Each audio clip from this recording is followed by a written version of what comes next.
Hello and welcome to Rada's Test Kitchen. My name is Blake Landau and today we're going to go over the cuts of pork. Here I drew a pig deconstructed into segments, which is going to help me explain to you what the different sections are and what cuts of meat you get out of those sections. We'll start with the head and work our way in down to the tail.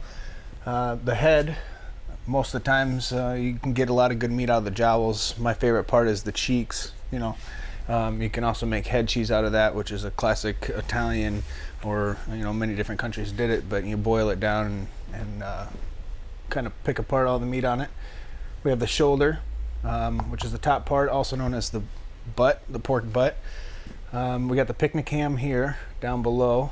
That between the two of them, you can cut them up into steaks. You can slow cook them and pull them apart. You can do many different things. At the grocery store, sometimes you'll see the blade actually in the meat. Those cut it on across. There's the shoulder blade, which kind of sits right in there. On down to his legs, the shanks, which would be the cross section of the front legs, best braised. That's also known as the ossobuco. The hocks, which can be used in cooking. You boil them, usually pull the meat off. Then we have the loin up here, which also has the tenderloin, and the baby back ribs are in there. That's where you get your center cut pork chops, your Iowa chops. On down here you got the spare ribs, which kind of come in here.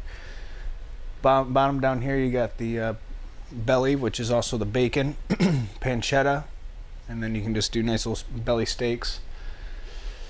And then on the way down to the leg, we have ham, and the prosciutto is what you do most of the time with this. You can also get some steaks cut out of that, but most of the time it's that dense leg meat that is best either cured or smoked and put into a ham.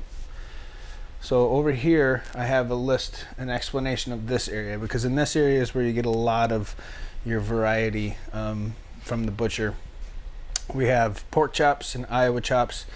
Iowa chops are basically center cut with the part of the spine on there. It's got the bone, kind of like this porterhouse here, which is, it's got a part of the tenderloin and the loin right there. The pork rack, which down here shows us the two different ways you can get it. You can get it Frenched with the bones cleaned up and exposed, or not. And I have two profile views of what a French rack and an unfrenched looks like.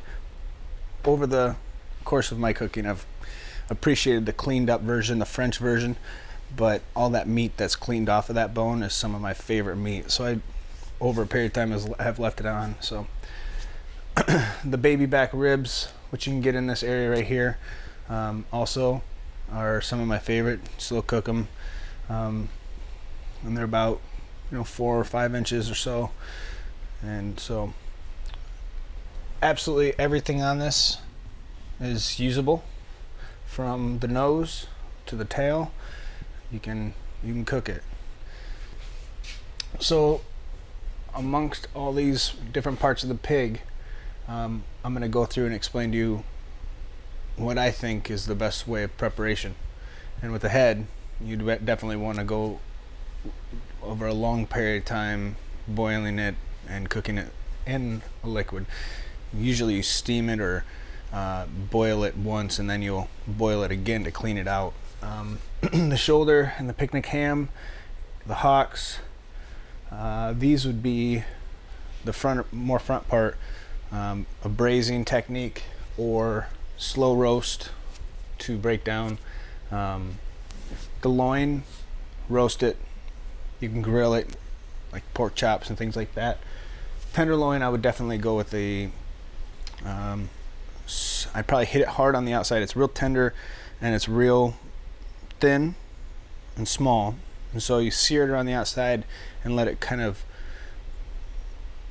go to about 145 degrees until it's nice and what I like is more medium rare in the middle for the tenderloin. The spare ribs and the baby backs, definitely barbecue style, which I'd dry rub them, put them in a smoker for a few hours and then finish them off in an oven, or vice versa. The belly, You can smoke it, you can salt cure it. The leg, stick with the brine or a cure or smoke. Thank you for watching our YouTube video on the different sections of the pig.